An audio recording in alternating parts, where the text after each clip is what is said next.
Sir आपको कितने समय से बैठा रखा है? हम लोग यहाँ करीब 2:30 बजे से बैठे हैं, 2:15 बजे से लगभग, और इंतजार कर रहे हैं कि हमने अपना बयान लिखित में दे दिया है। उन्होंने वो बयान डीसीपी साहब को भेजा है। वो कह रहे हैं आप बयान आके दिखाओ। एसएचओ उन्हें दिखाने गए।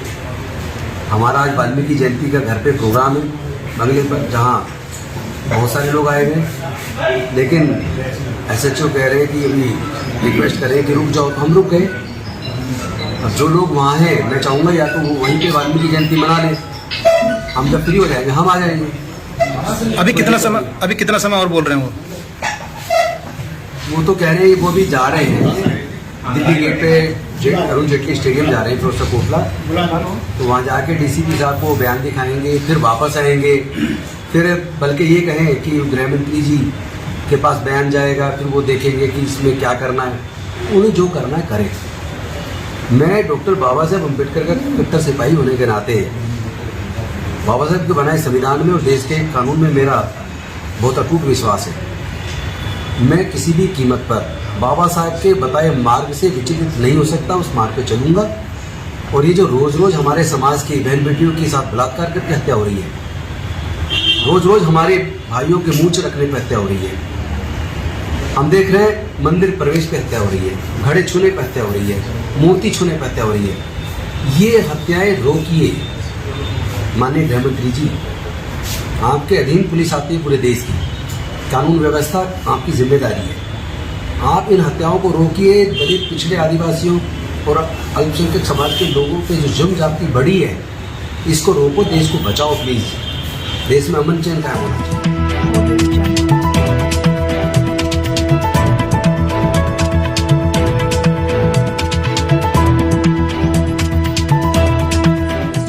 जो भी वक्ता ने कहा वो उसकी अपनी राय है, जिसकी पुष्टि नेशन न्यूज इंडिया नहीं करता। आप लोग पीछे आराम से धक्का मुझे थोड़ा जब हो गया बनाओ, क्या बनाओगे,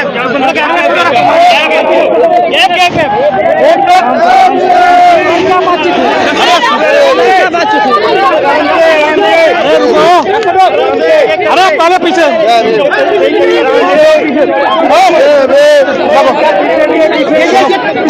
ऐसा पहले पीछे हटाओ,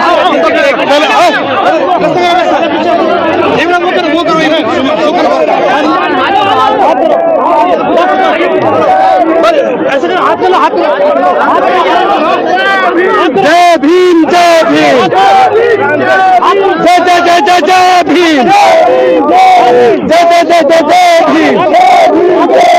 बौद्ध धर्म की क्या पहचान, बौद्ध धर्म की क्या पहचान,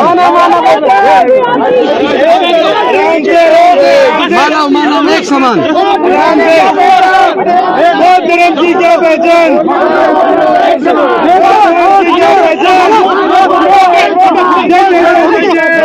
जय भीम, जय भीम, जिंदाबाद, जिंदाबाद,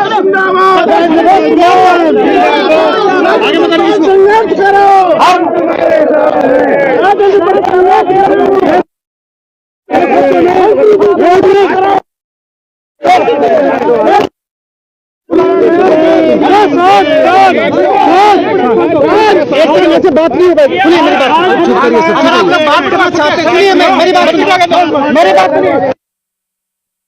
इस तरीके से बातचीत नहीं हो सकती है, इस तरीके से बातचीत नहीं हो सकती है, ये तरीका ये कहीं पे नहीं है, ये आप इस तरीके से बातचीत नहीं कर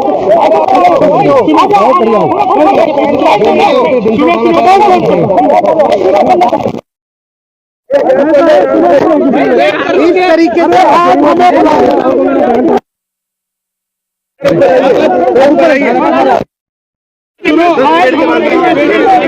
सर आप पीछे आइए, ऊपर आइए,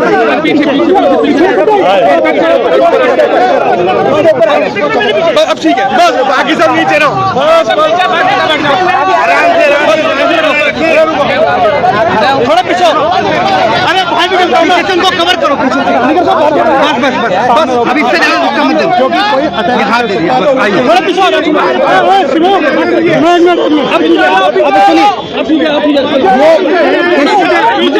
नहीं इस तरीके से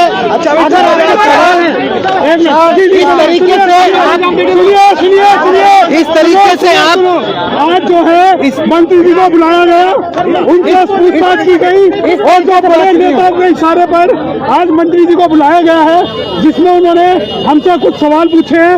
उन सवालों का जो जवाब दिया गया है वो जवाब आपको मंत्री जी देंगे। मंत्री जी बताएंगे किस तारीख से जो हमारा जो जवाब था आप वो बताएंगे। उन्होंने मेरे से सवाल किया, उन्होंने मेरे से सवाल किया कि जो 22 प्रतिज्ञाएं वहां पर दोहराई गई, क्या वो 22 प्रतिज्ञाएं आज के समय में प्रासंगिक हैं? तो मैंने उसका जवाब दिया कि देश के पूर्व राष्ट्रपति रामनाथ कोविंद जी वो पुरी के मंदिर उड़ीसा गए, उनको अंदर घुसने नहीं दिया मंदिर के अंदर।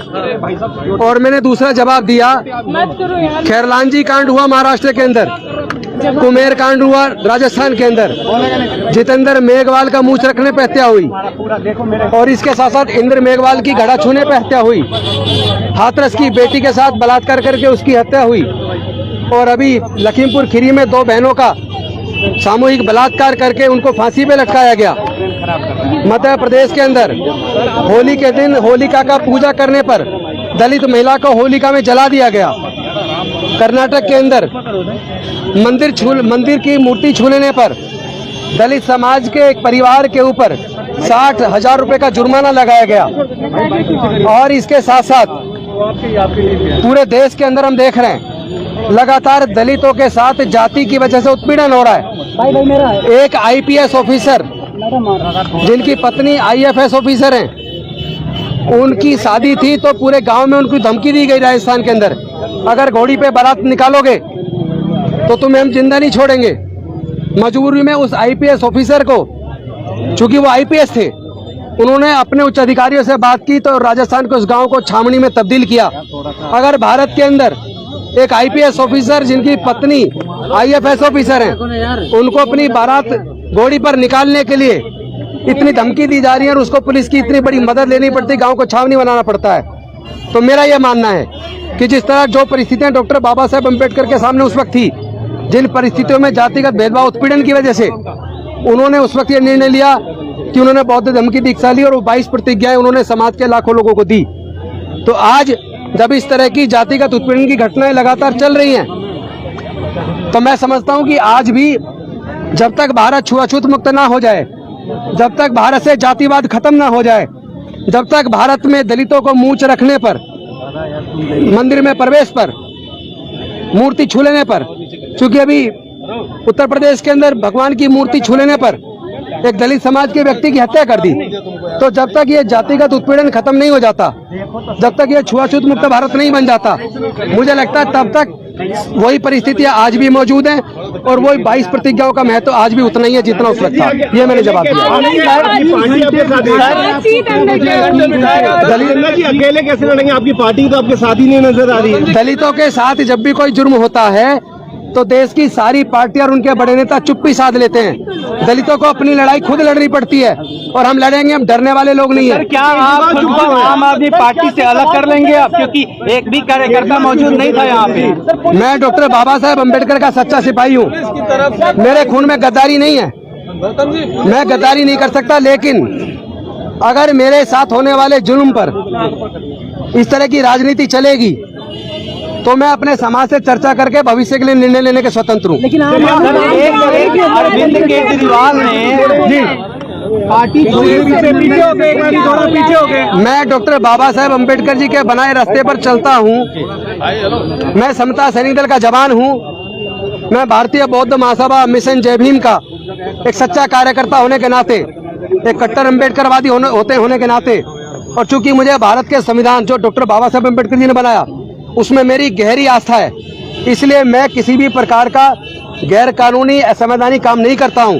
लेकिन जो लोग हमारे समाज के ऊपर उत्पीड़न करते हैं, मैं उनको एक और आज आह्वान कर देना चाहता हूं, बता देना चाहता हूं, अगर उन्होंने भारत को छुआछूत मुक्त भारत नहीं बनाया, अगर भारत से जातिवाद खत्म नहीं हुआ, तो ये 10,000 नहीं, भारत के अंदर करोड़ों लोग बौद्ध धर्म की दीक्षा लेंगे और बाबा साहब का सपना पूरा करेंगे। सामाजिक प्रोग्राम है ये, दिल्ली से लेकर पंजाब तक में आम आदमी पार्टी दलितों के बूते सत्ता में आई, तस्वीरें लगाई उसने बाबा साहब डॉक्टर अंबेडकर की अपने पोस्टर पे।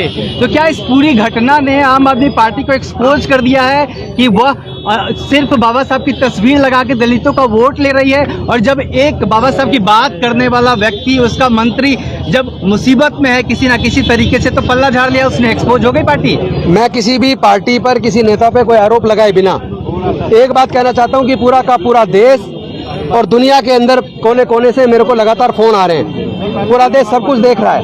पूरा दलित, आदिवासी, पिछड़ा, अल्पसंख्यक पूरा समाज एकजुट है और सच सामने आएगा। सर बाबा साहब मैं एकदम straight forward. Baba Saheb please don't try to put words in my mouth. मैं एक वकील हूँ और मैं जवाब दूंगा। मेरे समाज के लोग तय करेंगे कि मुझे क्या करना है। मेरा समाज का डर नहीं है।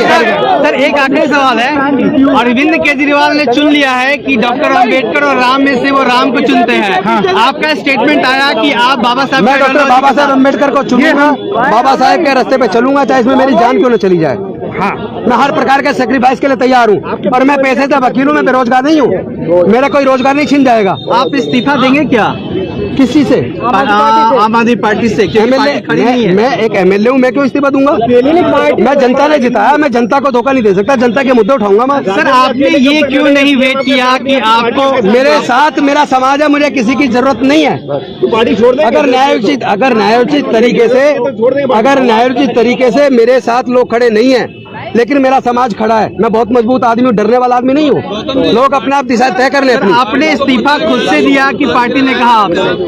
नहीं, मुझे उस वक्त लगा कि जिस तरह बीजेपी बदनाम कर रही है अरविंद केजरीवाल को, पार्टी को, मुझे उचित नहीं लगा। जिस तरह जुल्म लगातार हो रहे, कोई बोल नहीं रहा, इसलिए मैंने निर्णय लिया था।